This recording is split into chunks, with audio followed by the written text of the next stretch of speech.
What is up, everybody? Welcome to The Stack. I'm Alex. I'm Justin. I'm Pete. And on The Stack, we talk about a bunch of comics that have come out this week. Kicking it off with Scarlet Witch and Quicksilver #1 from Marvel, written by Steve Orlando, art by Lorenzo Tammetta. This is bringing back together the team from the Scarlet Witch title, adding her brother, of course, as you probably can tell. Quicksilver.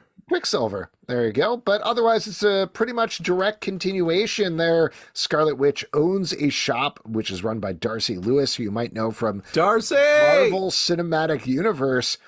And they're dealing with a new threat in this issue, as well as some information from their not exactly father, Magneto, who is currently dead, though also being resurrected in another book. What do you guys think about this? I know we were big fans of Scarlet Witch. Do you feel this held up to that high standard? A great continuation of that series. You know, I felt like when I first saw this, I was like, oh, is this going to be like a whole new thing? But it really literally continues the story from the Scarlet Witch stuff that Steve Orlando was doing. And just a great command. We've talked a lot about how much we love Steve Orlando's understanding of Scarlet Witch and using that book to sort of recontextualize her, make her this sort of locus of magic, but also like a collector of people who are lost. Magic. Yeah, they're collecting their lost souls and all that. And then you get Quicksilver added here. And again, like the iconic take on Quicksilver is back that Peter David did in X Factor, truly like 20 years ago, where he talked about how infuriating it must be to just be a speedster, famously a brother, Pete. To be a speedster, but having to slow down for the rest of the world. And we get to see a lot of that characterization on display here. And I enjoyed it. Story-wise, there was just a great use of little twists in here. Yeah, I agree with Justin. It's amazing that Steve Orlando could pick up right where Steve Orlando left off. I mean, it's almost like it's the same person. I was impressed with this book because they've been having a lot of fun and just kind of her like solving one-off kind of mysteries and having fun with Darcy. This was really cool because I love the kind of brother-sister relationship. I immediately was like, oh my God, that's so messed up that she burnt the thing before the brother got to read it. Anytime we get a cool fan letter, I burn it before you see it, Pete. We get fan letters? Yeah, so many. He's constantly setting your email on fire. I really like how Lorenzo Tammetta draws the title characters of this book. I think they're just really, I don't know, they can be drawn as generic people a lot of the time. Like, he is a guy with white hair and she is a lady, period, and that's pretty much it. She's a lady, is what you say. No, but I think like they look like actual people here with actual bodies that are different from just generic superhero bodies. And they are distinct. They are different. I really like the look of the villains as well in this issue. And like we've been talking about, Steve Orlando knows how to write this stuff. So it's great. Yeah, it's a good book. Sinister Sons #1 from DC Comics, written by Peter J. Tomasi, art by David Lafuente. This is actually spinning off of two different books, a backup in the Green Lantern title that introduced Sin Sun, the son of Sinestro, and Kneel Before Zod, which didn't introduce him, but kicked the son of Zod to the curb and sent him out into the universe. We're getting a collision course between these two characters here. This is obviously, or maybe not so obviously if you don't know, but it is a flip on the Super Sons title that Peter J. Tomasi did back in the day that we loved here on the show. Lots of people did. Brought together Damian Wayne and John Kent for a bunch of adventures. So I was really looking forward to this. For me, I really thought it met the high standard of that, particularly because of David Lafuente's art, which is very cartoony, but absolutely gorgeous. Just really nice flat color throughout. Great stuff. Yeah, I mean, I want to talk about the art because to me, this really makes this worth it. The art style is so very cool. It's weird because I know what Zelbatron is saying by that cartoony. There's a lightness that the art brings it to, but I don't want to undercut how great the art is by saying something like cartoony or something that almost has a negative connotation. I think it's such a cool, because we know these characters, but by adding this art style, there is a lightness that is brought to it, which makes it a lot more fun and kind of really sets the tone for the whole thing. And it's just so well executed. These two work together so well. It is great to see them kind of revisiting this idea, but putting kind of a new twist on it with these two new characters. I just am excited for more of this because having the kind of odd couple of, Damien and Kindt there was just, it worked so well. I'm so excited to see what happens in this one. So you're saying for the art alone, it is worth it? That's exactly what I'm saying. Nice way to flip yourself. I also love the art. It's a little bit reminds me a bit of Adventure Time in a good way. If they were sort of like two sort of bad Finns coming together. I want to shout out the colorist as well, which I think Tamara Bonvillain, she really makes these colors pop in a way that is huge part of a big difference maker here. And I feel like the original Super Sons story got cut off a little early. It felt like it was so good. It was still gaining in popularity, but then they in other parts of the DC universe, John Kent was being aged up and there was a lot going on. So I think this feels like we got there again and we're getting another just great Peter Tomasi story. That's weird because at the live show, someone asked us, were there any series that you felt got cut short? And you didn't bring this up, so it's weird that you're saying it now. You know what I mean? Yeah. I guess I'm a liar. I'm a liar.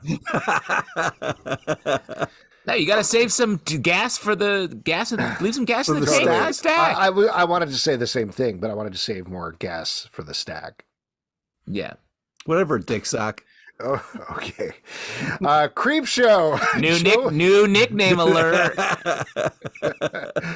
Dick Sock Zalvin, check it out. Let's not make that a check thing. him out, Dick Sock. Nope. Creepshow. Joe Hill's Wolverton Station from Skybound and Image Comics, written by Joe Hill and Jason Ciaramella, art by Michael Walsh. This is an adaptation of a short story of the same name that Joe Hill wrote. I don't remember which collection it is, but this is about a businessman who goes to a trade in England, is riding it, and encounters some real-life wolves. There's some big differences between the short story and here, and I don't know if you guys have read it, but the short story is very, like, Outer Limits, Tales from the Crypt, maybe not even Tales from the Crypts, but it's very, like, slow play, this uptight guy who reduces businesses, a guy who comes in and like fires everybody. So like the Richard Gere of business is what you're saying. Oh, sure. Yes. Pretty Woman. Oh, is that what he does in Pretty Woman? Yeah, he takes businesses, strips them down, sells all the pieces. Yes. So that guy, he ends up on a train, and it slowly becomes apparent. He thinks of himself as like a real wolf in business, and it slowly becomes apparent that everybody in the train is actual wolves, leading up to, spoiler, but him getting torn apart at the end there. So it's very this slow-played, subtle thing. So when I had heard they were making this into Creepshow, and Joe Hill was like, it's perfect for Creepshow, I was like, is it though? Is it perfect for Creepshow? Because Creepshow is not subtle at all. And to that point, I would say, even though I'm a big fan of the short story, Jason Ciaramella and Michael Walsh crushed it with this. They made big changes to the story to make it work for the comic book format. It's gory. It's funny. I thought this was great. Yeah, this is why I don't fall asleep on trains, because I'm always scared I'm going to wake up in Wolftown. Mm-hmm. And this is a real nightmare. It's also done for fun. There's some kind of cool reveals, and it's enjoyable, but it's scary as hell and really well done artistically. I love the Joe Hill tone, and we don't get it as much. We had a nice peak of it a couple of years ago when he had his Joe Hill imprint. We had his imprint. Obviously, we're Lock and Key heads, but when he had his imprint as well, we got all of that. We got some books that really carried his tone through, even though he wasn't writing. So great to see that back. Fun story. Enjoyed this. Yeah. And I'll also give another shout out to Michael Walsh's art. We love his stuff on the Silver Coin. And I thought, if you like that, you'll love that here as well. Great stuff. I'll also give another shout out to Joe Hill. I'll give Just a a shout random? out to Jason Ciaramella as well. Oh, cool. And nice. Skybound in Image Comics, honestly. Yeah, I'm going to shout out P. LePage, who's always here and keeping it. Hey, thanks, man. Yeah, and I want to give a big shout out to my sponsor, Dicksock, dicksock.com. Gotta check it out. One of the best new social media streaming platforms for all your needs, honestly. Oh, Way to own that. And if you're wondering what we're talking about, Alex, just to tell you the story, Just Alex listen to the end of the live show. in our live show, Alex unprompted just said the word dick sock. And Instead then of when we were like, Alex, why did you say dick sock at the end of the show? He's like, I didn't do that.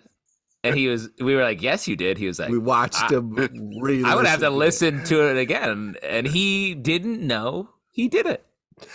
I meant to say TikTok, and instead I said Dicksock.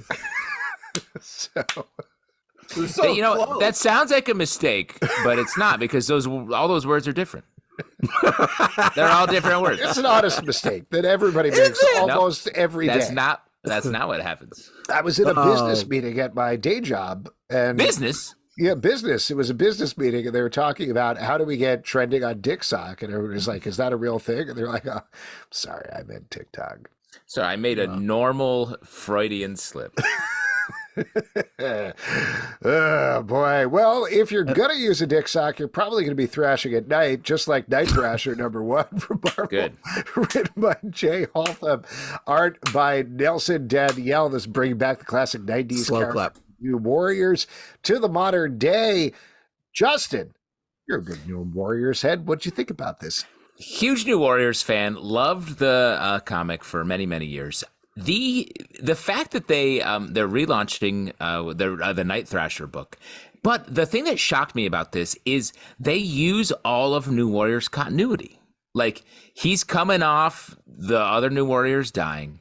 He was brought back to life after that, unrelated. Silhouette, great character that love from the New Warriors fame is a part of this. I will say, and I thought the story was interesting. I'm curious to see where we're going. There's a twist in here that I thought was good. The speedball erasure is shocking. There's no speedball on the New Warriors team. There's what we're really. What happened here? What happened? For a penance or nothing? No, Penance was never on the New Warriors. That was a post everybody died Speedball, thing. okay. Speedball was on the New Warriors very consistently. I like this book more than I thought I would, honestly, because I don't have any connection to the New Warriors. Like, I don't really care about the team. Night Thrasher always seemed like a very silly character to me. Like, what's his power? He rides a skateboard? Is that it? And I will say there's not a lot of skateboards in this comic either. No. Well, that's the thing, is that the front story, half of it is like, I'm a regular guy doing regular things. And I was like, okay, so there's going to be a slow build to being Night Thrasher. And then you flip the page, it's like, well, I'm Night Thrasher again. Time to thrash some night. And then, mind you, when he finally is thrashing the night, though, the action is very good. The art style reminded me very vaguely of like Michael Avon Oming a little bit. There's a bit of quirkiness to it. Yes. That going on. I like the villain that's set up here. But the real standout to me, the backup story with Silhouette, a character that I have no emotional connection to at all, was phenomenal. Like, deeply emotional throughout. So good. Incredibly well done. I thought that was great. Yeah, I really love the backup, and I thought the art was good in the first one. There you go. Great. Well, why don't we move to something that doing some comic thrashing. He's our comic thrasher. I was like, I don't know, man. I couldn't get. Look, you're the alien from Mars Attacks for a second there. Let's move to something you did like, or at least I believe you liked, Pete. Red Hood the Hill, #1 from DC Comics, written by Shawn Martinbrough, art by Sandord Greene. In this title, Red Hood is facing his ultimate enemy, gentrification. Will he come out on top? We'll find out as we continue on Red Hood the Hill. Over to you, Pete, for weather.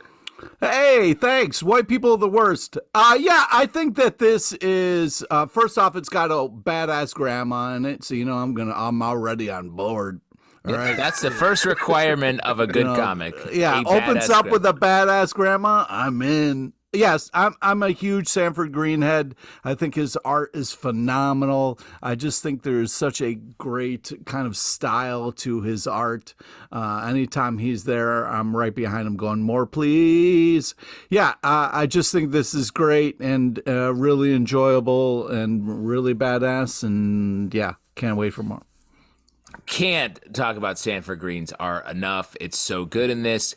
I talked about this when we reviewed the Zero issue, but it's really nice to see Red Hood like doing a good story on his own where he can be a person as opposed to like in the middle of like some complicated you died and we're reanimating you situation, or just being like the bad Robin. I feel like he gets to be a whole character here, and I really love that. This one strange thing is that it keeps being set just before the Joker War, and I'm like, why are we pinpointing just after that? Right? Or I believe it says the eve of the Joker War at the beginning of this issue, but like anyway, just playing in that area. Yeah, this issue opens on the eve of the Joker War, and it's always tricky to me when you place a book in something like that where you're like, that's not happening now. Is a little bit of a step back, but I still love this book. I think it's a great read. Well, the hard part is, you got a lot of moving pieces, different artists working at different speeds. Ideally, you'd like everything to come out at certain times, but unfortunately, you can't. Peter, you applying it jumps for to the the present. Batman group editor job that's open right now? They just posted it, so. Well, I wasn't, but now I am. There you go. What did you guys do on the eve of the Joker War? How'd you spend it? Gathered with family? That's do you guys my open Super Bowl. Yeah. Do you guys open a I present? I talked to my kids, and I was like, "Hey, kids, it's the eve of the Joker War, just so you know." So nice. So you do the old Eve of Joker War lecture? Well, we booted up dicksock.com, and we just went wild. Booted. Don't talk about you. Do you guys open a present on the eve of the Joker War, or do you wait till the Joker War starts? You wait for Joker War starts. Because if the Joker finds out you open a present early, that's your ass. No, he doesn't like that. Yeah, he literally takes your ass. He finds it very funny for some reason. If you find this, I'm Already Dead, #1 from Dark Horse Comics, written by Matt Kindt, art by Dan McDaid. This is a title that Matt Kindt, I believe, plugged to us a couple of months ago back when he was on the live show. And it is about a journalist who is taken to an alien planet that is the front line of some sort of war. We don't get a lot of information there. She's going to be writing about it, and everything goes absolutely to shit immediately and only gets worse from there. It is always an event for me whenever there's a new Matt Kindt book, because he is doing the most wild singular ideas in comics, I think. And that's exactly what you get here. Dan McDaid has also been on a roll with various titles. And one of the things that I really appreciate about the art here is the design of the aliens is legitimately alien, which I feel like you don't see a lot. Great call. I was really impressed and really into this title. It's great. Great. Yeah, I think that's a weird sentence you said, but it makes sense when you see it, because it's, we've seen a lot of different versions of aliens and different kind of, and this is a cool take on something we've seen a lot of, and it's refreshing and it works really well here. Just the presence of them, it's almost kind of like a Jaws kind of horror feel to it, where they're coming, they're running for their lives. And there's this really kind of what I thought was funny moment in the book where we're kind of rolling with this one dude. We got the press person and then another kind of point person, and we finally get their backstory, and then you're like, oh, you're toast, man. This is the total red shirt situation. I didn't even realize it. But yeah, it's really creative and cool. The art's phenomenal. This is a great comic. I loved how we got to know that character from his backstory, and then we got to know the inside of the middle of his face. Yeah, when it was sliced in you half. didn't think you would get to see that. You know what I mean? That's what I'm saying. Yeah. And that's not. I hope I don't see really that from know you guys someone someday. Honestly, 100%. I don't truly know someone until I see their skin flayed open by a disastrous alien situation. I think Matt Kindt's work How you said flayed with such dramatic flair really bothered me. You know what I mean? Right. Like you've been waiting all day to kind of describe somebody's open skin kind of flapping in the breeze. Yeah, you guys have a checklist of words that you want to say over the course of the day, right? every morning when I wake up. Yeah. I'm going to sneak a couple in there. And I'll tell you what, I could cross dick suck off because we certainly said that plenty. Am I right? This Matt Kindt, but what I love about Matt Kindt right now is I feel like he's playing. He's having some fun. He's jumping into different genres. This feels like when he started the first 7 to 10 pages, I was like, oh, this is like Aliens. It's fun. And then he just knows right when to amp it up and turn away from the genre he's established and tell a story and get us into a story where like, this is fucked. I felt like Bill Paxton. I was like, it's game over, man. It's game over. It is. You know what I like about Matt Kindt is the D is silent. You know what I mean? Mm-hmm. And you think you're going to get it, but then you're not sure. You think he's Matt Kind. Yeah. But he's not. He's not. Kindt. It's silent. That's not all silent. I say Kindt. Do you know what I like about Matt Kindt? I keep getting older, and he keeps staying the same age. All right. Stop. No, it's not applicable here. Stop being the worst person ever. It's not applicable. Could you please? It doesn't make any sense. There. Ah, boy. Well, I enjoyed that. Night People #1 got an advance review here. This is out March 6th. Don't spoil it. From Oni Press, written by Chris Condon, art by Brian Level. We'll actually be having Chris Condon on our live show next week to talk about this book. So be kind, everybody. Just kidding. Review the heck out of it. Say whatever you thought. This is a adaptation of a novel, I want to say, about a bunch of folks who are intersecting over murderous, horrible night. Yeah. Or some fucked up ideas. Right. Yeah, and this is like, and I say this complimentary, this is like reading a fever dream is the way I'd put it. It feels like how going out in Florida in the middle of a sweaty night feels when you're reading it as a comic book. It's so funny you say that. I was going to talk about the heat and the sort of like the sweat of this. The humidity in this book is very strong. This feels like if Quentin Tarantino made Pulp Fiction, except it was Natural Born Killers. If he did the time dashing and the like fractured storytelling with Natural Born Killers as opposed to Pulp Fiction, that's what this book is. And I mean that as a great compliment because this book it's sweaty, it's fucked up. You like to watch these characters do stuff, even though the stuff they're doing is horrifying. This reminds me of like, the weird friend you had in high school who like had a crazy ass dream the night before and makes you listen to it. And you're the whole time going like, this dude needs help. You know what I mean? Like, this I got is bad news, really Pete. fucked up. We're that friend. We were that friend to other people. Oh, well, fuck, I guess. But, this is really just insane in a way that's interesting and messed up. And I'm nervous about what's coming next. Well, it's coming out March 6th, so check it out from Oni Press. Next up, The Amazing Spider-Man #43 from Marvel, written by Zeb Wells, art by John Romita Jr. This is the penultimate chapter of the gang war as all the gangs gather in Central Park to duke it out. We are slowly heading towards, I guess, whoever is going to be the new kingpin of New York. I'm still on board with this, but this is the issue that felt a little messy to me. Like, I don't know if it was just the chess pieces moving around the board in terms of like, I'm going to be the king of New York, or I'm going to be the king of New York. Nope. Oh, now I'm making this move. There's just a lot going on in a very small space. And I don't know. It wasn't involving me on an emotional level. I wasn't having as much fun as the previous issues. But I still like this loads better than the Spider-Man stuff that's been coming before. I will speak now. You want me to go, bro? Thank you for using the formal language that we required at the beginning of this podcast, and honestly, I think we've gotten away from. And let me just say, for those of you listening, we meticulously go through and delete all of our formal language in every episode. There's a lot of like, I would like to take the bench. I give my time. It's a lot of petition to review this next issue first, please. Yeah. Yes, exactly. Very formal. I agree with you, Alex. I like a lot of the moves here. It really struck me in reading this issue. I was like, they're fighting in the center of Central Park, right? It feels a little public. I guess I'm not in a gang, and I've never been in a gang war. I don't know if you guys know that, but this doesn't seem like how a gang war happens to me.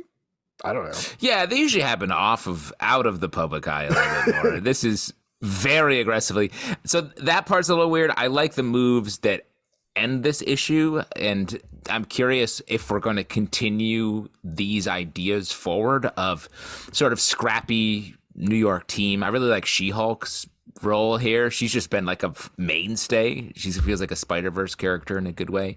Same with Daredevil, Elektra as Daredevil. So I hope that continues. But I'm ready to move past the like smaller pieces of this and get to the bigger. Like, let's give more space to Beetle, Tombstone. Madame Mask is just like, I'm cool, and I'm like, I know, but like, say some stuff now. It's your time. It's your time with the mic. The difference when I'm reading it is Madame Mask is like, I'm cool, and I'm like, no, you're not. I think that this is, just to kind of back up the truck a little bit and talk about what you guys said before me is, you see, when you're a badass superhero, you don't have to wait and hide with your gang brawls. You can have them out in middle of Central Park in the middle of the daylight, and it's fine because they're a superhero and the cops can't do shit. So why not take over the middle of Central Park? I think it was a ballsy move.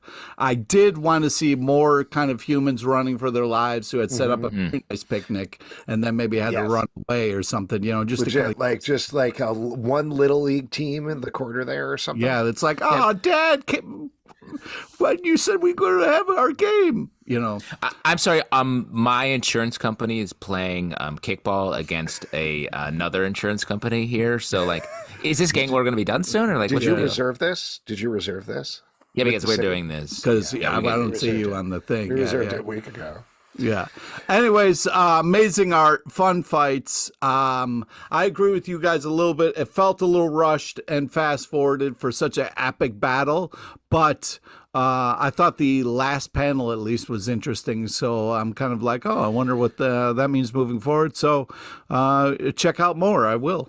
As long as we can move past this Beetle costume, I'll be happy. Agree. Yeah, we were talking shit about Penance a minute ago. This Beetle costume is that right now. It's worse. It's a out of suit. here. That's all it is. Yeah. It's very bad. Please move beyond it. Batman 143 from DC Comics, written by Chip Zdarsky, art by Giuseppe Capincoli and Andrea Sorrentino. Pete had on hand Penance Revelation, an issue. That's amazing. That's insane. What, is that coming out of the bag? No, that's staying sealed. But we were talking about it. It's right here. So I just you grading that? What's the value you think of that down the road? I'm sure it's gone down. It is technically a 9.8, but if he sends that to the CGC, they'd be like, no, we're knocking down that at least 5 grades. Yeah, that's a 5 top. I believe on the scale of 1 to 10, that checks in as absolute trash. Oh man. So in this issue of Batman, we're continuing a flashback and flash forward to the Joker year 1, finding out more about the Joker's origin story, where he was trained by the same guy who trained Batman back from Chip Zdarsky's Batman the Knight, that gave us a revised we all remember that training regimen for Batman. And then flashing forward to a Gotham City where everybody is Batman. I really like this arc.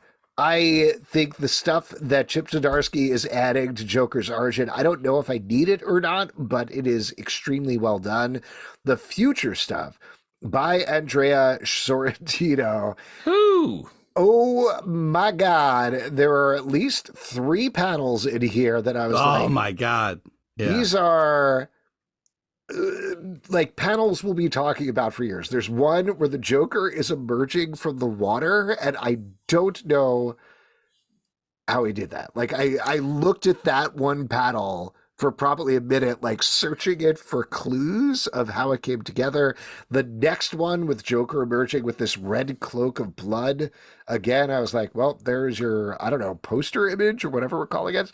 And spoiler here, but the reveal of Catwoman, who is clearly Michelle Pfeiffer Catwoman. Yes. Michelle Pfeiffer's. Stunning. So good. Agree. Like the Andrea Sorrentino sections of this, and I believe you said in the future everyone's Batman's, and it's actually everyone's Joker. Oh, did I say Batman's? Sorry, yeah. In the future everyone's Dick Socks. And oh, whoops. Excuse me. Oops, all Dick Socks. Excuse me, I have my hand raised. Oh yeah, wait. Pete has his hand raised here in Zoom. Hold on, let's check. Let's check. Let's go to Pete. Pete, would you like to make a formal pronouncement to make a motion to speak on this? I have a review? question. I would We're like to ask We're both going to of delete you. this part. Yes. Okay, good. Yeah, let's on our editing. Let's make sure we get this. I want to be able to follow the story, but every time with these 3 stories happening at once, I can't understand when is what and what is happening, and I'm just wondering, do you guys get this at all, or do you have like notes where you're like, this art style means this time period? Like, how do you keep this straight every time we pick up? A couple of things. First of all, there's 2 stories. The third story. There's not 3. The third story is ads for other books that they have in the back. I think that's no. There's 3 stories in this. There book. are not 3 stories. There's 2 different 3 artists. art styles. Giuseppe Camicoli is drawing the stuff of the past. Andrea Sorrentino is drawing the stuff of the future. And to answer your question totally honestly, yes, that is how you keep it clear, because the Andrea Sorrentino stuff is happening sometime in an indeterminate time in the future of Gotham City, when Joker has taken over and turned everybody into Jokers, and Batman has almost given up. The backstory takes place now. I think we're like a couple of months or a year down the road from when Joker was dropped into Ace Chemicals, into the chemicals there, and is now being trained by this guy who trained Batman. So how do you remember that every time we pick up this comic and immediately go into the action? And I have like a post-it notes around my screen that just say like, Joker's this, he's doing this. I guess I would say 40 years of reading comics personally. Okay, because I want to be there. I just feel like my comics IQ is just is cutting me out. Just like your regular IQ, it's sinking. It is too much legitimately like, it is interesting to me that you're having problems with this, because this does seem very straightforward to me. But to be clear, I'm not discounting that. I'm curious if other people are having the same experience. What I do is every month with every comic, I read them, give them a little kiss on the forehead, and then tuck them into bed so that I remember each and every one's little special face. Oh, wow. I legitimately, like, in all honesty, do wonder sometimes. I'm like, how do we remember any of this stuff? What? Well, yeah, I know. I've ruined my brain with comics, and I don't know if everyone else has made that choice. I could not tell you most of the names of the people in my family, like cousins and things. But I'll tell you, if you ask me who all the Robins are, any drop of a hat, easy. Wow. I'll tell you the whole history. Your first cousin is Red Hood the Hill, number 1. All right. Yeah. Well, if it's just me, it's just me. But I just wanted to kind of get that out of the way. I artistically, this is amazing. I just can't keep track of all the Jokers and what timeline is real and what's not. So I guess it's just me. But all right. Thank you anyways. No problem. You act like Thank you for your time. Long-time caller. Thanks, guys. I'll take my answer offline. Hey, and this is my favorite radio station, by the way. Justin, I do have a question for you. I know you haven't offered your thoughts here, but this is also getting into spoilers. You got to raise your hand if you have a question. I did say my thoughts. Oh, did I you? like it. Yeah. I don't know what we're talking about anymore. We've talked a lot about the 3 Jokers thing that Chip Zdarsky is working back into the storyline.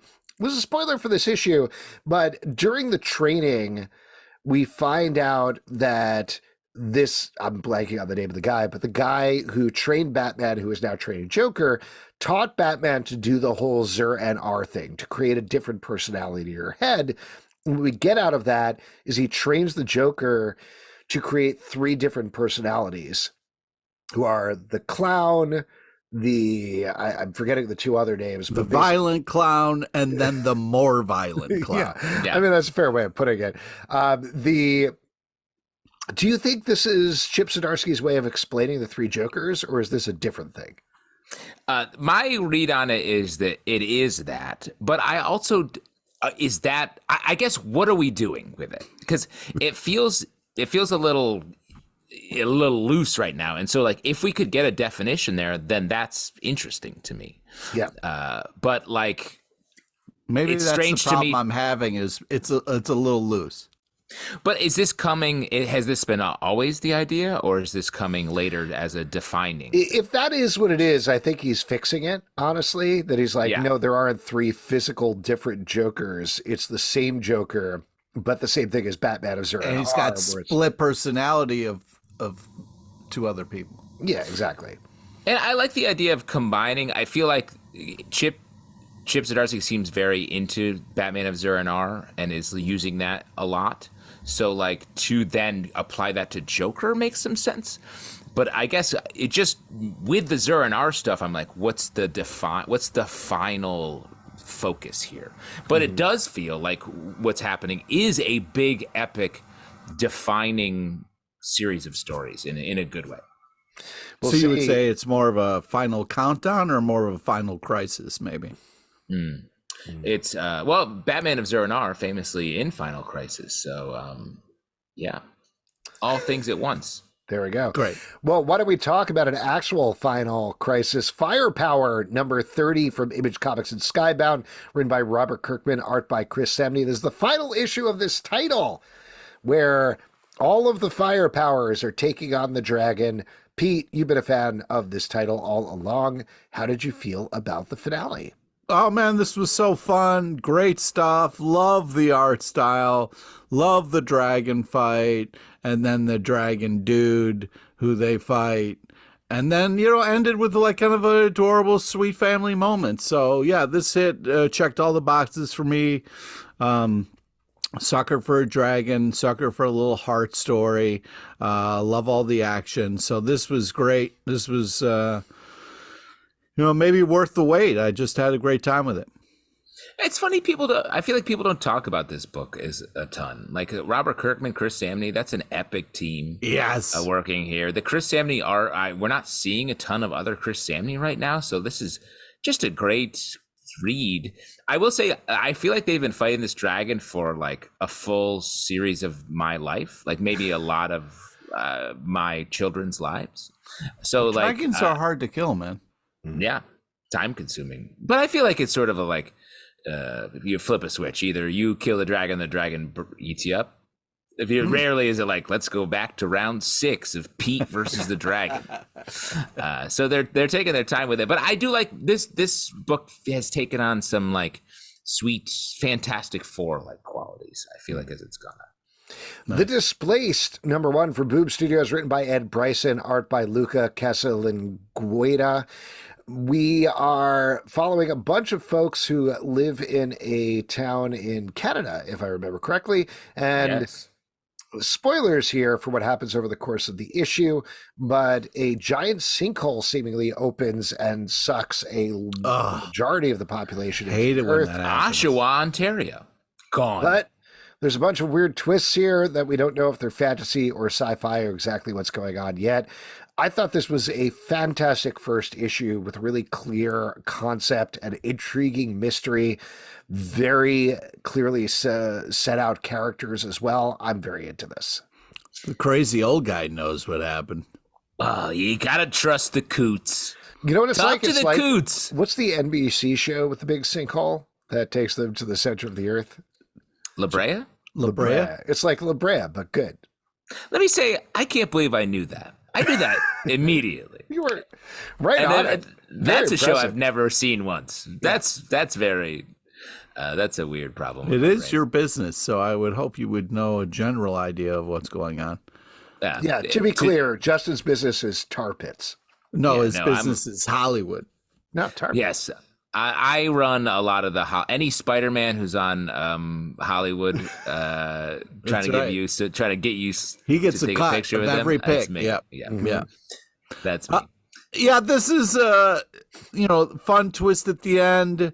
I thought this was kind of like good, but I was also like one of those good where you kind of like you're like as soon as the mom's like, no, I'll run and get the diapers. I was like, oh God, oh no, something's gonna happen now. It's That's why I've had 2 kids. I have never gotten diapers. Like never gotten them, never changed them, never done anything with the kids. Because the second you leave, sinkhole. Yeah. Nice. That's how they get you. You know what I mean? That excuse works. That excuse works with your family. Yeah. Like, sinkholes, man. 45 years. Well, here's the thing. Has there been a sinkhole yet? No. That's a great point. And thank you for your service. Or lack of service. Yeah, lack of. I loved this. I thought this was fantastic. I love it's almost like a double. There are multiple twists in this issue. Yep. I don't know what the actual thing that's happening is yet. I don't know what sort of sci-fi or fantasy world we're in. And that's exciting, the way this story is told. Interesting characters. I thought the art was fantastic. I'm on board with this big time. I'm going to call it, I think it's the old guy. He's the one doing it. No, he's lighting a bus on fire to help out. Yeah, that's always helpful. That's what you tell your kids, follow the helpers, right? Follow the helpers into the burning bus. Beware the Planet of the Apes, #2 for Marvel, written by Mark Guggenheim, art by Alberto. Excuse me, this is a prequel to the first theatrical movie and weaving its way through the classic Marvel Planet of the Apes comics at the same time, with some wild twists that I was not expecting, because I did not know nothing for backing continuity that happened in this issue, as our main characters head towards Yankee Stadium and meet some other humans/mutants. What'd you guys think about this one? I just want to catch a ball game.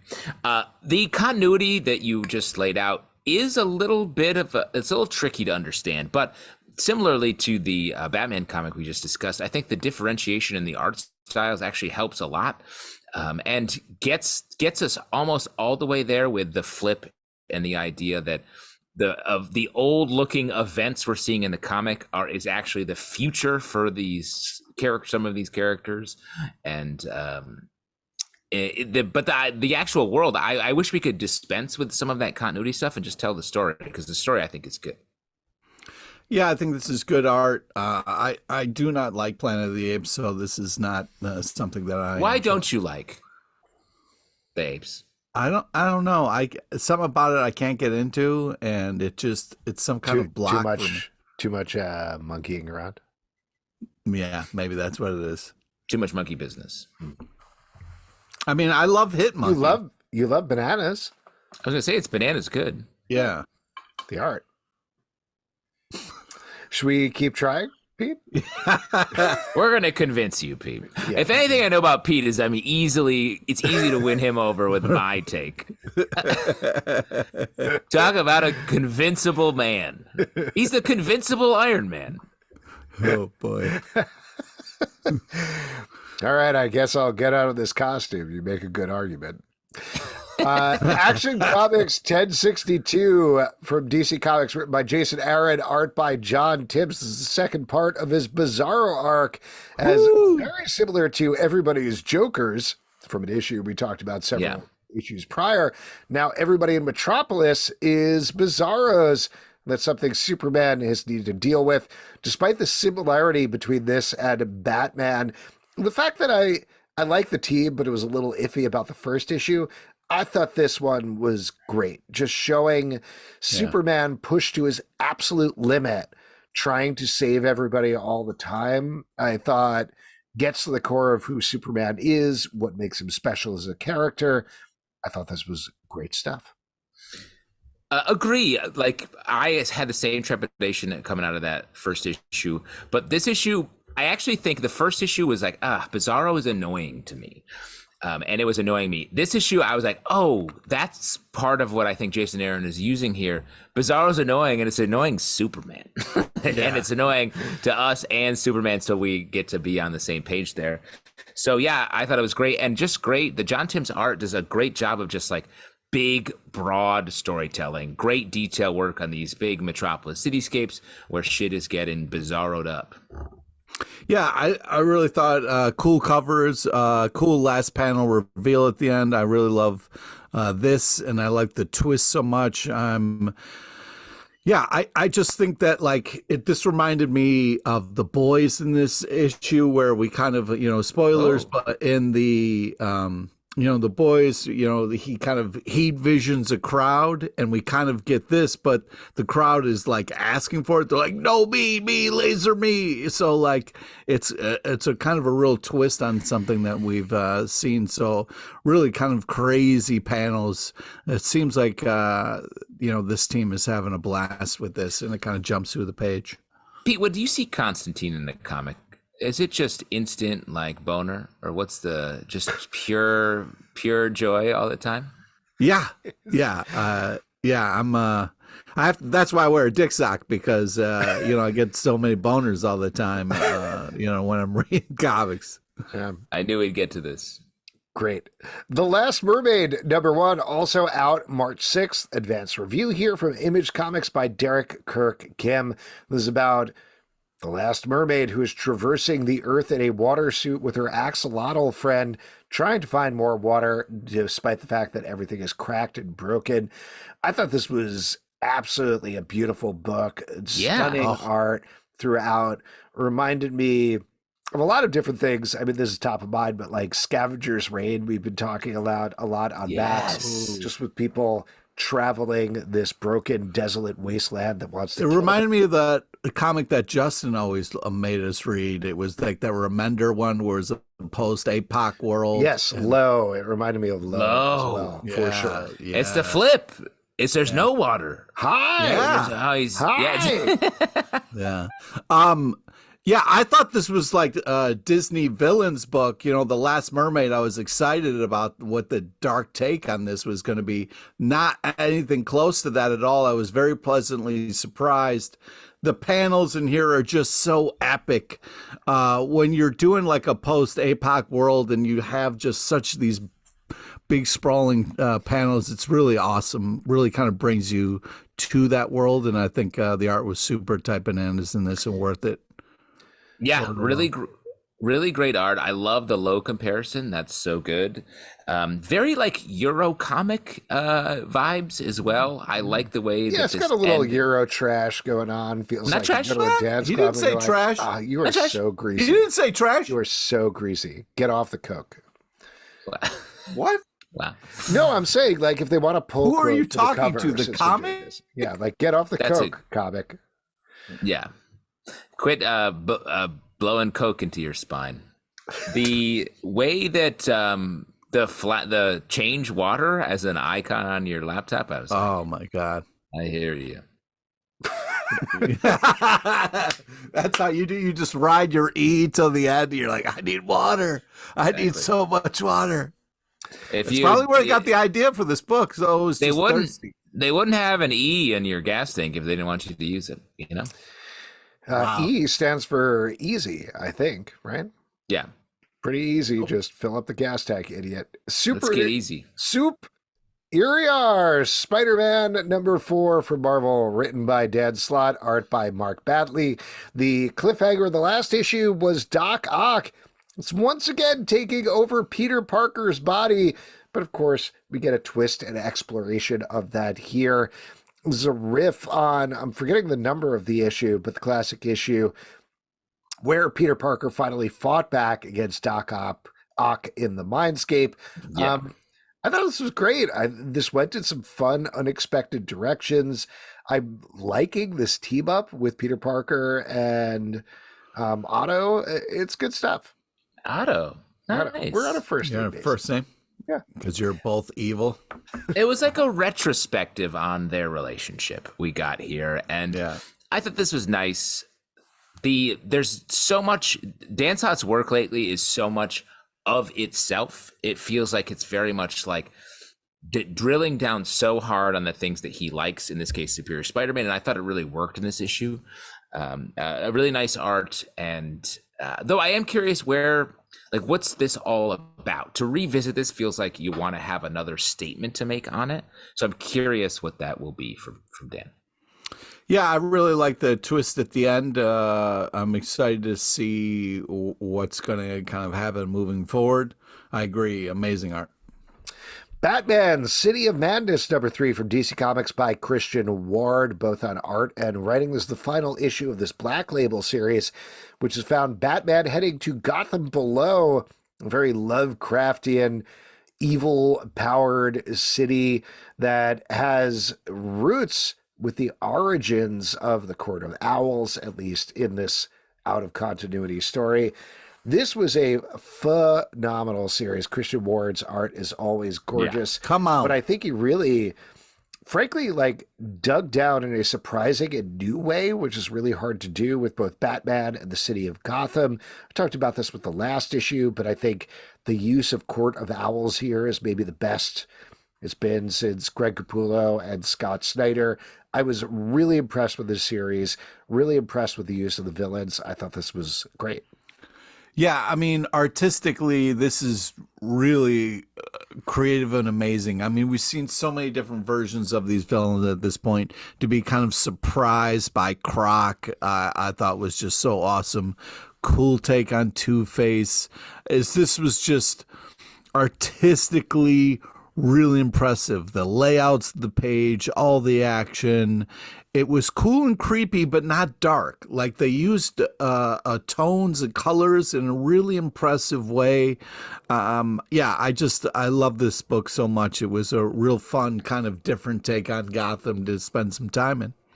Yeah, really the neon sort of, I think you're saying, like, it wasn't super dark. It was actually pretty bright, but sort of up against the dark.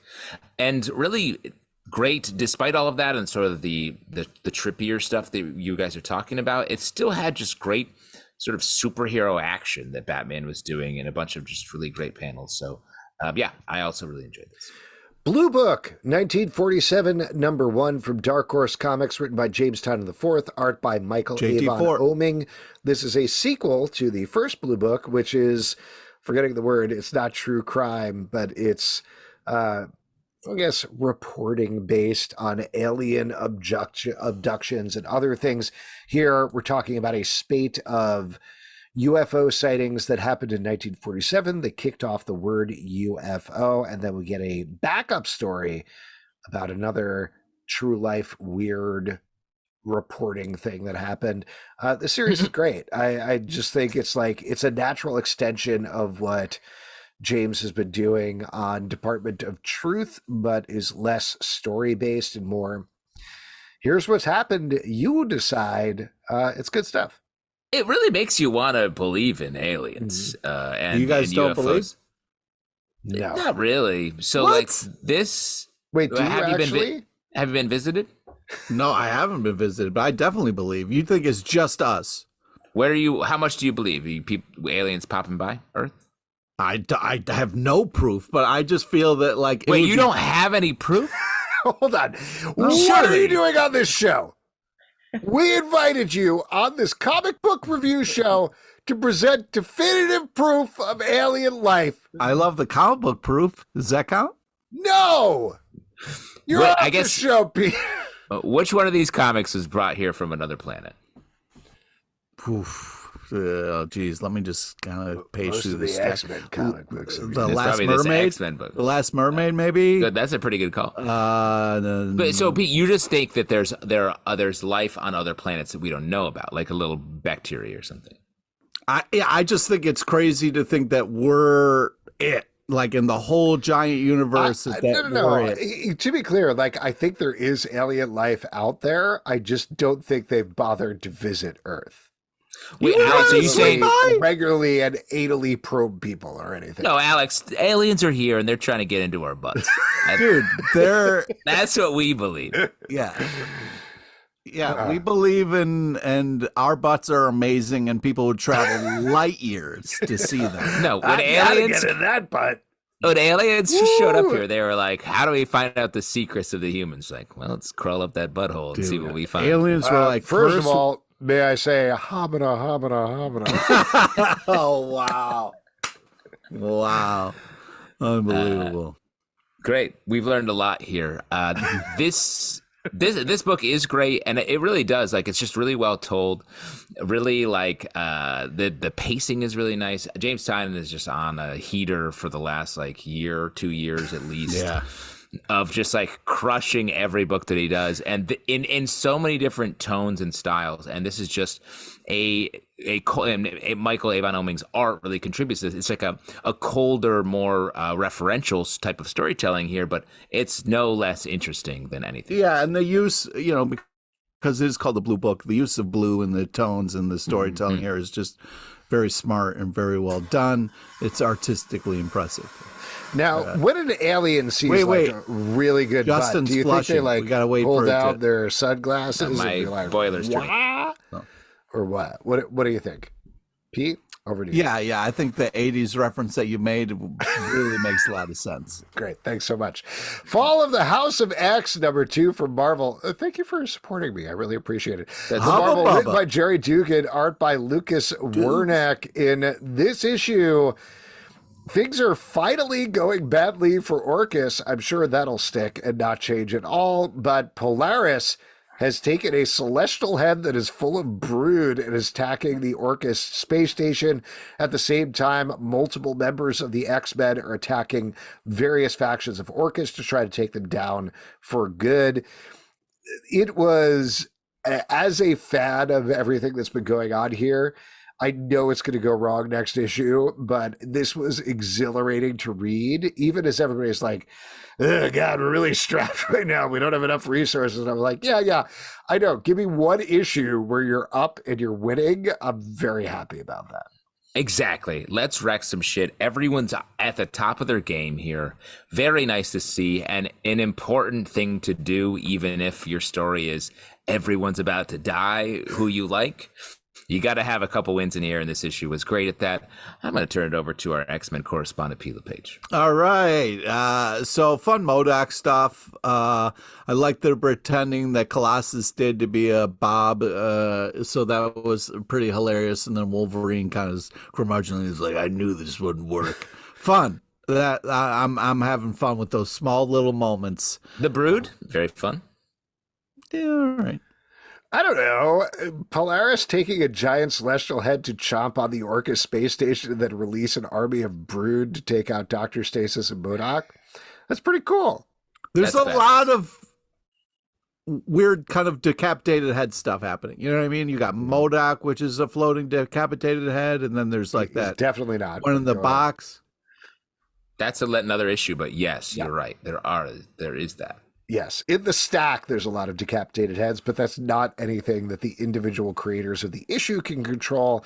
Why don't we move on then and talk about Green Lantern #8 from DC Comics, written by Jeremy Adams and Ron Mars, art by Amanke Nahulpen and Dale Eaglesham. After the big revelations of the last issue, we are following up on Hal Jordan. What's going on with his ring? What's going on with the Green Lantern's core? And in the backup story, we have Ron Mars back on Kyle Rayner. I want to go to you, Justin, to get your beat on this issue. And which story were you more emotionally involved in? I'm not sure. Oh, you don't know? I mean, I'm here. I do know. You know I'm here. I'm here for the Kyle Rayner. Also, let's not forget we got Ron Mars on it, obviously, but you got Dale Eaglesham back, and that's just some good stuff right there, bringing it. So, like, and it's not just a nostalgia run. Like, there is some forward looking here. I will say the art change on the front story caught me a little off guard, but otherwise, I've been really enjoying Green Lantern. I feel like the stories and the fact that we're getting a front and back story have really been working. I like the third story here with the Far Sector. That was great. And the second story. Not a third story. That was part of the second story. Yeah, I'm having troubles here today with all the different stories. I guess so. Are you adding another story? I can't read comics. You thought that the Sweater Weather cover was a story all its own with all those superheroes in there, little teeny bits. Sidle down and you're like, tell me a story. Tell me a story, Speedo. There's 3 stories in this comic book. We can agree on There are 2.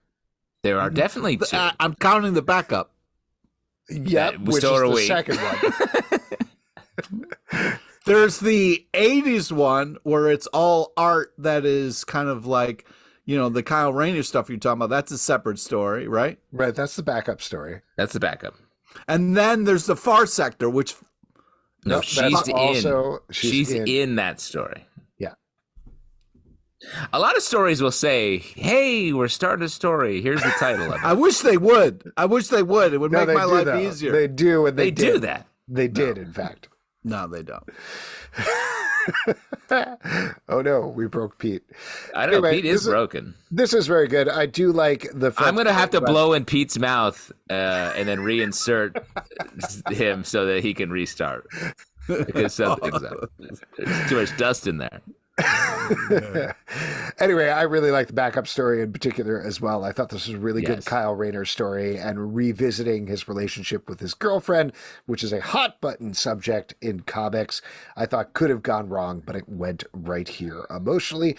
Dutch, #1 from Image Comics, written by Joe Casey, art by Simone Gain. We are focusing on a classic 90s character who is now old and called back into action one more time. Based on the Zero issue, I think we thought this was going to be a little more John Wick. It's not exactly what we're getting here, but I still enjoyed it. I think this is not quite as deep, but also a very much 90s riff like Local Man that we've been enjoying a lot. Yeah. And I like that stuff. It's fun playing with Image Comics history.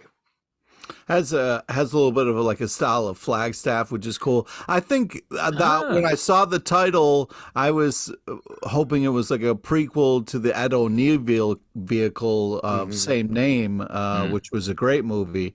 But I bet no one knows what you're talking about. Not one person. Well, I think this has a real fun look to it, which I really appreciate. I do. I love all the action. Just by the way, we actually have Ed O'Neill here on the podcast to comment. Hey, Beg, I don't remember that. Wow. You could have snuck in your Adam Sandler right there, and you didn't do it. You had a huge opportunity. Because you were like, oh, man, I'm going to destroy with my Ed O'Neill impression. And then go, It's great. You know what? I've never heard someone who made an Ed O'Neill reference shit on the person doing an Ed O'Neill impression. That's truly the very definition of friendly fire. And you guys are lighting each other up. I like this book. This reminds me of a comic, to make a Dusty reference on my own. There's a comic called Hard Case back in the day from nice. That James Robinson, the writer of Starman, did before he did Starman. And this reminded me of that, sort of an older person who's seen it all, getting back into the action, and it was great.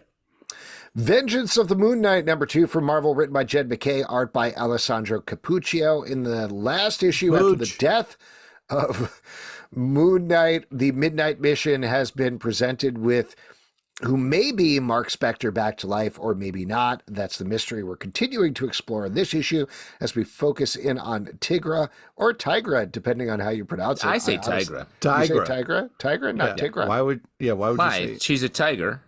She's not Tigger. No, she's not the. So. She's very bouncy. She does bounce. I will say that. Her tail is a spring. I don't think so. I don't think her tail is. She hangs out with a guy who loves honey.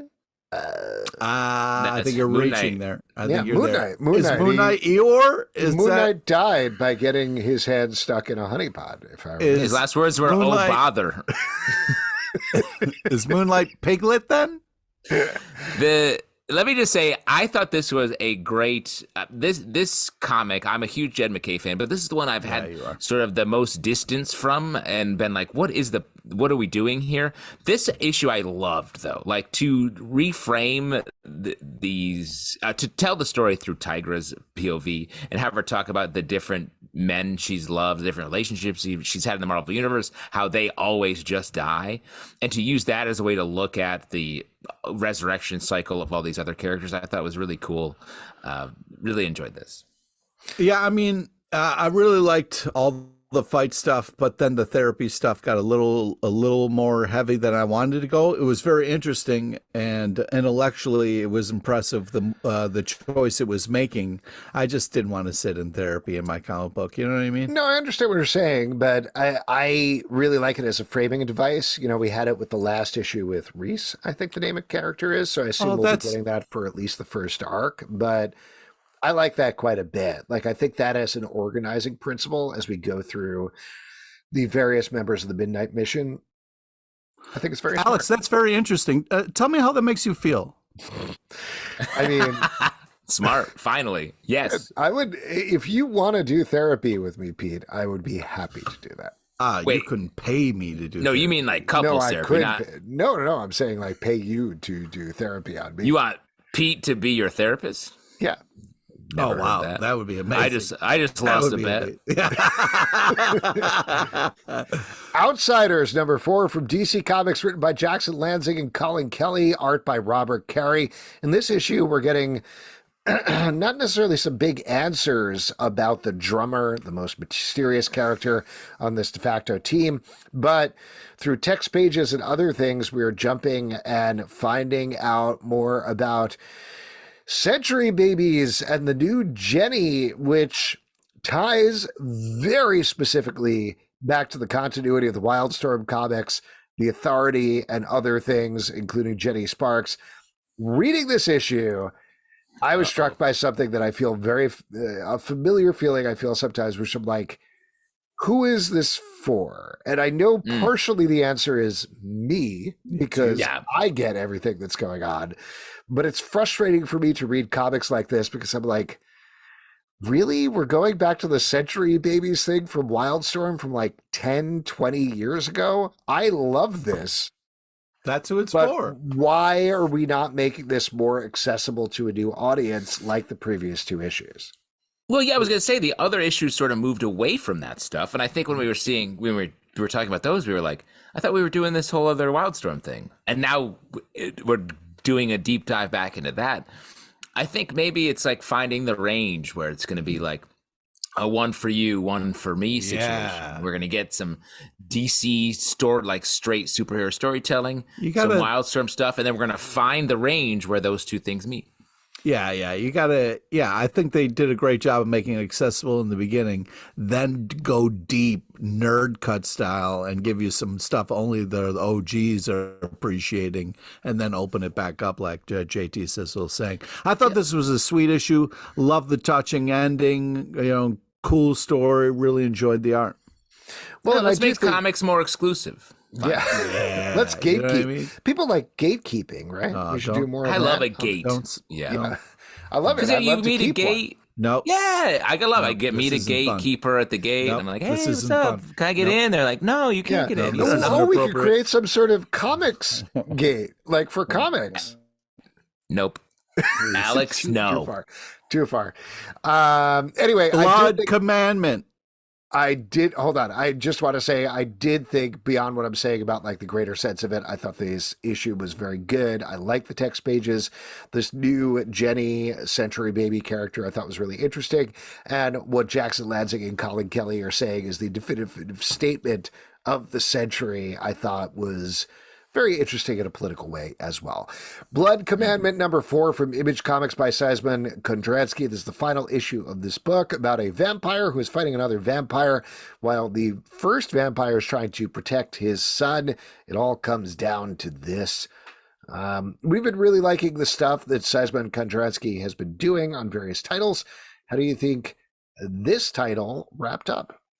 This was gruesome, man. Amazing art, but it was also like so dark, and there was just like the use of the reds was really cool, but it was also like I felt like an old person where I was like, I can't see everything I want to see in this panel. I don't know. I feel like it pulled me out of it a little bit. Like the old me was kind of like adjusting my glasses. So I don't know. But man, artistically, it was impressive and very gruesome. I feel like Seisman Kondransky with this and the previous comic, we've talked about something epic. It's very intimate storytelling, and in this comic, you're really riding along. I know they use these words a lot with these characters and with our main guy, and privy to all of his internal thoughts. This one took an interesting turn, bringing in some faith to the vampire-ness of it, which I thought was interesting. And it sort of left me not knowing exactly how to walk away from it, but maybe that's the point. Maybe that's for me to decide. I like the relationship between the main vampire and his kid. I thought that was smart. It was interesting, the place that it ended it, and just his art is great. Masterpiece number 3 from Dark Horse Comics, written by Brian Michael Bendis, art by Alex Maleev. Our main team character is getting her team together to do a big heist, but she gets some big revelations in this issue about the motivations of the adults. What did you guys think about this one? I thought it was very cool, very badass. I love the main character, and I thought the cast of characters were kind of interesting and enjoyed the plot. Bendis, good at dialogue, good at inter-character relationship, and I do like our main character, Masterpiece. Like, she's really cool, and I like the sort of following her as she moves through these situations. Thunderbolts number 3 from Marvel, written by, once again, Jackson Lansing and Colin Kelly, art by Geraldo Borges. In this issue, we are getting the Thunderbolts, or more specifically Bucky and Shang-Chi, versus U.S. Agent and American Kaiju, a character everybody knows and loves and knows all about.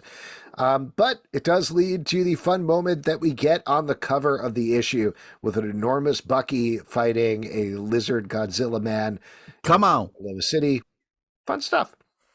Yeah, this is just a fun monster battle. There's some great moments, fun swearing. I enjoyed all the violence. So much swearing. Very fun. Agreed. Enjoyed this. I like that Jackson Lansing and Colin Kelly are really, I feel like, using every one of these issues to blow it out. This feels like their sort of bombastic title that they're working on now. And I guess a Thunderbolts team is coming together at the end of the issue. Like, finally, everyone's ready. And I was like, what? Who? we just wrecked a city. But we'll see. I Hate Fairyland, number 11 from Image Comics, written by Scotty Young, art by Brett Bean. Claudia, the arch enemy, I guess, of Gert, our main character, has traveled to the real world. And this issue, she gets murdered a lot. This is just such a blast. I'm having so much fun. I mean, I laughed out loud at this issue. The spoilers, but the fart noise that happens in this, describing it as using the words or letters burlap. I just thought that was a hilarious noise for a fart. Just burlap. It got me. It got me. What did you think about the Taylor Swift, Travis Kelce jokes? Very timely. I mean, sure. Yeah. I wasn't like, oh my God, but, the burlap I thought was the real star. I feel like the burlap hit a little too close to home. Felt too real. Felt what's like a negative version of being seen? Mm-hmm. You know what I mean? Exposed. Yeah. Felt like exposed. Well, you usually fart a sack, right? Yeah, in a sack if I can. If I have that later. You keep your farts in a burlap sack, right? Perfect protection. No notes. No one's ever given me any notes about that. I mean, Brett Bean's art is just it's such this. Everybody's having a blast in this comic, and you can tell. Who ordered 100 burlap sacks? Oh, sorry. I have a big weekend coming up, but this is fun. So much blood. The Oddly Pedestrian Life of Christopher Chaos, number 7 from Dark Horse Comics, written by Tate Bromwell, art by Sue Lee. In the previous issue, we finally got our whole monster squad together, and now we're flashing back and getting the revised origin of the Frankenstein in this title, along with art by, as mentioned, Sue Lee, who we loved on the Maleficent book that came out recently. Yes. I didn't know how they were going to continue this book past the first arc at all, but I was really impressed by this. I thought this was a great reimagining of the Frankenstein story. Really well done. Very into the characters. Really good. I agree. I thought this was great and, romantic and horrifying in equal measures. And the art really supported both sides of that. Yeah. I thought I really liked the kind of Frankenstein situation of it all. Very interesting, cool story idea. I just have a real problem with body horror. So this was kind of a little rough for me. But you like I Hate Fairyland. Yeah, well, that's a cartoonish body horror. Yeah, that's body comedy, not body horror. Yeah, thank you. Mm-hmm. Burlap. Yeah. It's fun when you say it. Transformers #5 from Image Sorry, Comics Pete, just real quick. I didn't say that. Oh, no! I'm glad that's another reason why we have to be separate. Transformers #5 from Image Comics and Skybound by Daniel Warren Johnson. In this issue, and this might surprise you, the Autobots are fighting the Decepticons. What? I know. It's a little bit of a spoiler there, but there you go. Thank you. I know you're having some fun there, but this is the first issue where I was like, oh, fuck yes. They are fighting them. They are actually stepping up and wrecking shop. The Autobots have gotten savaged every issue so far. Absolutely depressing to see them get to wreck shit. And then I won't say the reveal at the end of this issue, but as a fan of commercials from the mid 80s, I was like, oh yeah, my guys. Yeah. I no surprise I was losing my mind the whole time. I mean, this is the coolest. I mean, we're seeing Optimus Prime whooping ass in this. I'm a little worried about where he is at the end of it, but man, the younger me is losing its fucking mind at the great stuff. Excuse me, burlap. But I just feel that Pete like is long dead. Yeah, that's a good point. I died many times over, but I just think that this is just not only artistically amazing with all the panel layouts and all the action, but like that cover where he's just kind of it's just there's so much things happening, and he injects heart into his work, which you feel in this.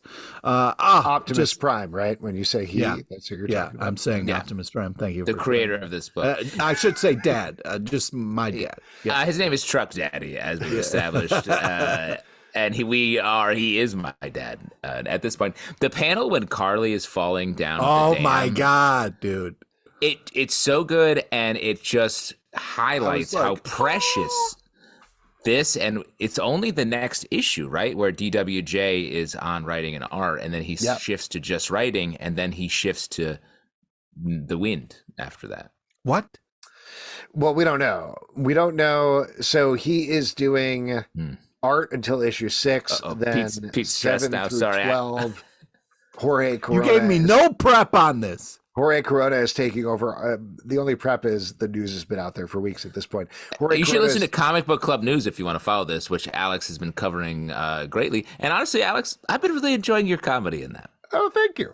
I appreciate Shouts to that. Thank you so Very much. good. If you're not listening to Comic Book Club News, great 5-minute listen every day. Thank you. That is very nice of you to say, Justin. The Jorge Corona is taking over for the second arc of the book, and then Daniel Warren Johnson sent out a newsletter where the language wasn't very specific, but he was like, yeah, I just finished up my inks, really excited about this next project that I'm moving on to. I don't even think he said moving on to. It was just like, I'm really excited about this next project. So everybody's like, wait, what? Are you leaving after issue 12? What's going on? I will say I reached out both to Daniel Warren Johnson and Skybound. Did not expect to hear back in any fashion, but I haven't heard back from them. So maybe he's leaving after issue 12 on writing as well. I think so. I bet he is. Who do you think is going to take over? What's the worst possibility? Brett Ratner. Brett Ratner is writing. Cobra Commander. Cobra Commander on art. Oh, man. It's all in blood. It's on snow in blood. Oh, this is no good. Very Optimus cool. Prime is writing and drawing it.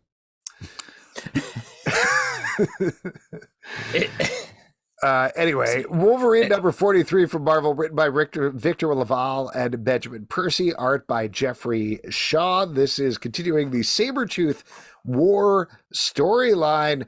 We're taking, I mean, I'd say a little bit of a pause. Most of the issue, I was like, okay, we're taking a little break here up until we absolutely were not taking a break in any fashion whatsoever. Oh, my God. What break? There's no break. Well, you got to flash back to the good old days. The first two Logan issues. and Sabretooth being bros. Yeah, exactly. And the rest of the Sabretooths are like, gosh, what are we doing here most of the issue? And I was like, oh, okay, this is really calming down after the insanity and bloody horribleness of the first two issues. And then, spoiler here, 3/4 away through the issue, X-23 won't show up, shut up, so they rip her jaw off, and you see it. Oh, were you slowed down by Quentin Quire's head in a box sending psychic messages? Yeah. None of this is slow. This is all. But I'm loving this. This is like. Let's go. It seems like Marvel's really focused on decapitated heads, and it's in a lot of their books. And I'm just kind of like, yo, what the fuck is going on? So it was 2 books this week.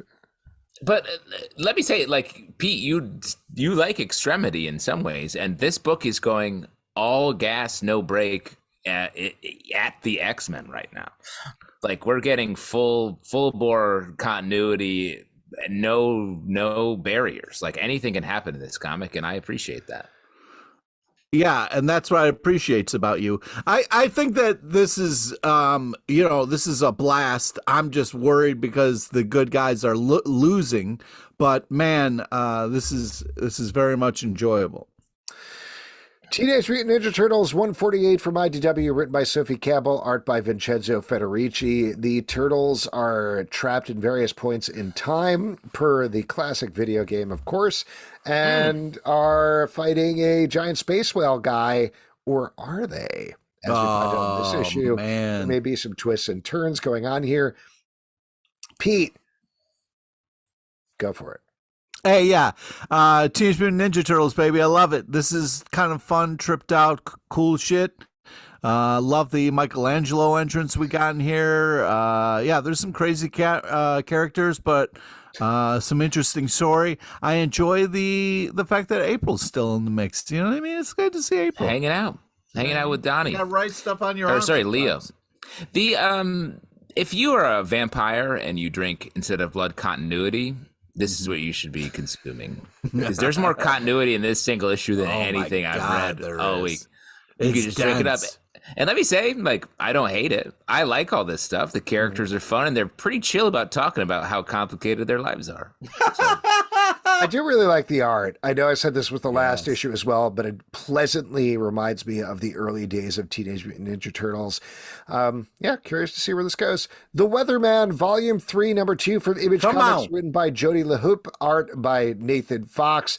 Our Weatherman has discovered, Total Recall style, that he is the leader of this rebellion. And in this issue, he's trying to kind of go undercover again to shut them down or find out what they're doing. Spoiler, things go predictably wrong.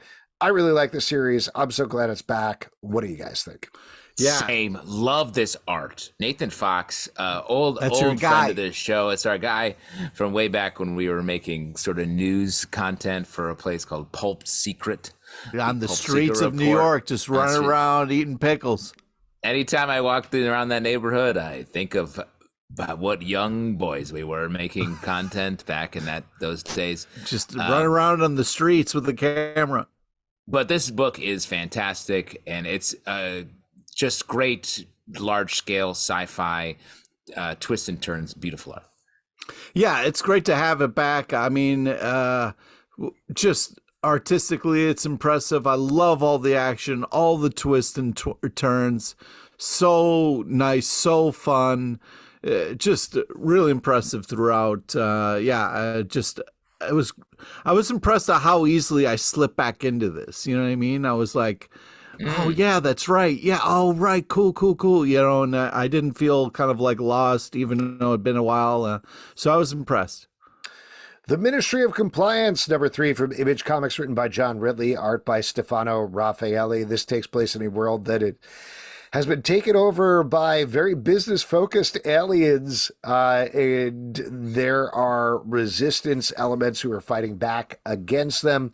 If you haven't listened to our live show with John Ridley, where we talked about this, please go and listen to it. But man, I love this book. Like, the ideas are so creative and interesting, but doesn't hold back from the action at the same time. Stefano Raffaelle's characters are great. Really, really good book. I'm having a good time reading this one. Agree completely, and sets up a great thing for the next issue or going forward, because it doesn't end next issue. It keeps going for a couple more. No. Yeah, so great. And this sort of bureaucracy way of presenting these controlling aliens is really interesting. Yeah, I think this is really well done. Crazy, kind of cool fight sequences. You know, talking about how hard killing is and the toll it takes is cool.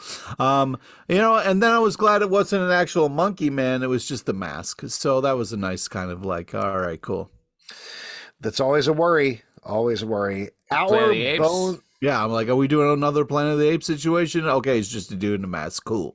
Our Bones Dust, number 3 from Image Comics by Ben Stenbeck. We are in a post-apocalyptic world following a young person who is being attacked by cannibal, horrible people, and the AI/alien who is potentially going to save them. We got a bunch of big changes to several characters at the end here that are horrific and awesome at the same time. So, are our boners dust or our boners rock hard? You had to do that? You had to do that? I did. I almost did it earlier when you said, I think you said my boners dust. Did I imagine that? Yeah. Well, on the live show, we were talking about how much Justin loves bone. And so there was some boner. No, sorry, Pete, I have a quote from you where you keep saying, our boners dust. Well, I would say that Justin's bone doesn't collect dust because he's always talking about it. You know what I mean? So he's always bringing up bone, so it doesn't collect any dust. The comic series bone you're talking about. Yeah, that's exactly what I mean. Do you remember when we were younger and all single and be like, you know what, guys? Tonight, our boners are not dust. Yeah. Let me talk about this comic because I actually really enjoy it. This is the one time where I'm like, oh, wow, having 3 dudes on a podcast is just, you know what I mean? It was a mistake. This is the one time you think that? Yeah, that's the one time. Oh, I have thousands of pieces of evidence for you. Oh, okay, yeah. cool. Our Bones Dust is a great comic. Alex made a comparison to a television show that I have loved recently called Scavenger's Reign. This, I think, is the most direct comparison to Scavenger's Reign. If you're a fan of that show, pick up this book. It's really well done. There's some great, just straight up fight murders here that I am assuming Pete enjoyed. But I love this sort of tone of this. It is like fraught situation, sci-fi, but there's some comedy to it at the same time, and the art is really nice. What's amazing is that you brought up Scavenger's Reign, and I wrote down in my notes, like, amazing-ish. I thought this was so stylistic and cool. This is what I wanted Justin's fucking weird show to be like. I wish that show was more like this, you know, where it's not as haunting and creepy. It's kind of more stylized and cool. So yeah, you know, when it comes to boners collecting dust, this is my favorite. The Bloody Dozen, A Tale of the Shrouded College, number 3 from Image Comics, written by Charles Soule, art by Alberto Menez Albuquerque. Again, we talked to Charles Soule a couple of weeks back, so check out that live show chat with him. Did we talk to him about this, though? We did, indeed. And this is about a jailbreak on the sun for some vampires. Some twists here that I was not expecting at all. What'd you guys think about this one? This is fun and badass. Really cool art. Gives a light kind of a funness to the tone, which I really think works well here. But yeah, I mean, Charles Soule, I mean, come on. Plus, you're sprinkling a little Kirky on top. I mean, you're killing it. Really flip the perspective here, jumping over to the vampires in a way that that I was surprised by, but enjoyed. And it feels, again, like we know the Shrouded College is building towards something much larger. But this is the first issue where I feel like, oh, here comes the build, if that makes sense. Mm-hmm. The Deviant #4 from Image Comics, written by James Tynion IV, art by Joshua Hickson. We are following a comic book creator who's been interviewing a maybe serial killer from back in the day, while that same serial killer seems to be operating now. Again, some big twists and turns in this issue that really change a lot of what you think about all of the characters, I think. This is such a smartly constructed series. It's tense, it's terrifying. Joshua Hickson's art and pacing really, really make it sing throughout. What do you guys think about this? Yeah, I mean, this is really fucking scary and creepy. And, I fucking hate serial killer kind of creepiness. So this You hate serial killers? Yeah. I love them. Yeah, I know that about you. Aspirational for Alex. Yeah, I'm a little surprised. Right now, I'm just a killer. Like, someday I hope to go serial. You got it. It's a lot to organize.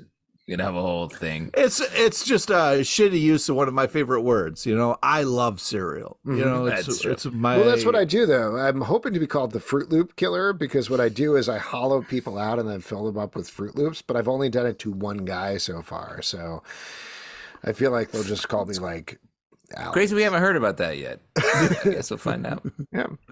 You really had that very top of mind. Just saying, this is very good. To Pete's point, if he's saying it's scary, but it's a slow boil. Like, we only have a couple moments of real horror here. Wow. It's all just leading. It's just great pacing and build. Again, James Tynion, I use this word and Alex scoffs at me, I believe, but he's on a real heater lately, and I think this is just continues. I disagree, because it seems like that dude is from the jump a fucking creepy serial killer guy, and he idolizes. I mean, if you were at a party and a friend was like, hey, let's go outside, and you're like, cool, yeah, why did you want to go outside? And they were like, hey, Jeffrey Dahmer murdered a bunch of people right there. Isn't it crazy? We were just at like a story. It's not a story, bro. Well, I know you're sort of making jokes here, but I do think that's kind of the whole point the book is getting at, is our entire culture, or a large chunk of our culture, is obsessed with serial killers, obsessed with true crime. Why? Why are we obsessed by that? Why is that something that involves us so much? I will cop to the fact that I 100% am not personally, but I do recognize the fact that that is something that people sit down and they obsessively listen to true crime podcasts, and they check out the stuff on Netflix and documentaries and reenactments and everything. You say you're not into it, but you came up with that Fruit Loop killer thing like a fucking bone. Right, like no, I'm not obsessed with it, but I did hollow out a man and fill him with Fruit Loops. Yeah. And I put the milk in his mouth. Like, it would just kind of like, I think, a funny bit, like, oh, is the milk going to go down his throat into the Fruit Loops inside of his chest cavity? I don't know. We'll find out. That's the funny bit? You think that, like, the detective work in the case is just going to fall over laughing? Like, oh, there's milk in his mouth. I picture them being like, this guy has that is funny. Humor. That's how we'll track him down. This killer nailed it. He's very... I just want people to think I'm funny. I wish they would. Yeah. So you're sort of a jokester. Mm-hmm. You're the jokester in some ways. I'm one of three. Now, what do you think if the aliens landed? Do you think they try to put milk in the butt? Oh, man. Of that particular situation? What sucks is like we're so close to talking about one of my favorite comics that came out this week, and we're and I feel like we're. It's actually crazy. We have to talk about this for 5 more minutes, and then we're out of time. Oh man, it's crazy. I know. It's we're so out of close. Tape. Yeah, so far. Petrolhead number 4 by Image Comics, written by Rob Williams and art by Ry Parr. No follow-up? Go ahead, Pete. Well, I love this comic. Do you need me to be like, what do you guys think? Yeah. Thought maybe it seemed like you were done laughing that you would contribute, but then you didn't. We're like robots that sit. We're like Roombas. And they're like, did you say, well, comic review? In my doc until Alex says, talk about this book. Well, I like this. It has twists and turns. The art style is just so badass and so cool and so stylized. We kind of have this kind of cool NASCAR badass thing, but they're all robots. And I don't know, man. I love this world that is created, and I hope we get to live there one day. You want to live in this world? I want to be Petrolhead, man.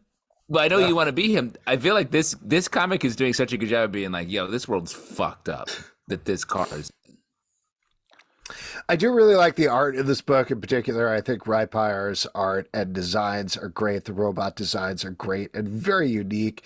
This feels like the sort of thing that should have been adapted from a toy line and forgotten 80s comic, but it's not. It's just an original thing.